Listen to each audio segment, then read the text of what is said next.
قیامت کے دن سب مسلمانوں کو سزا ملنے کے بعد سب جنت میں چلے جائیں گے؟ جی مسلمان جو ہوں گے نا وہ جائیں گے. پاکستان کے شناختی کارڈ والے مسلمان نہیں، جو اللہ کے ڈیوائن علم میں مسلمان ہے. کیونکہ بخاری اور مسلم میں حدیث ہے کہ نبی علیہ السلام فرماتے ہیں جب میں آخری دفعہ دوزخ کی طرف جاؤں گا اپنے امتیوں کو نکالنے کے لیے، جو اللہ میرے لیے تعداد مقرر کرے گا، اس کے بعد مجھے دروغہ دوزخ مالک علیہ السلام کہیں گے کہ اے اللہ کے نبی علیہ السلام اب آپ کا کوئی امتی دوزخ میں نہیں ہے سوائے اس شخص کے کہ جس کو قرآن نے جنت میں جانے سے روک لیا ہے، اور وہ کبھی بھی جنت میں نہیں جائے گا، اس کو آپ بھی جنت میں نہیں لے کے جا سکتے. قرآن نے کس کو جنت میں جانے سے روک لیا ہے؟ قرآن سے ہی پوچھ لیتے ہیں.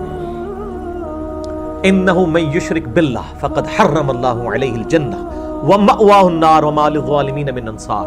بے شک جو کوئی اللہ کے ساتھ شرک کرے اس پہ اللہ نے جنت حرام کر دی ہے، اس کا ٹھکانہ دوزخ ہے اور وہاں اس کا کوئی مددگار نہیں ہوگا. حتیٰ کہ بخاری و مسلم کی حدیث ہے اللہ نے ہر نبی کو ایک دعا دی جو اس نے اس دنیا میں کر لی، اور میں نے اپنی دعا اپنی امت کے لیے سنبھال کے رکھی ہے.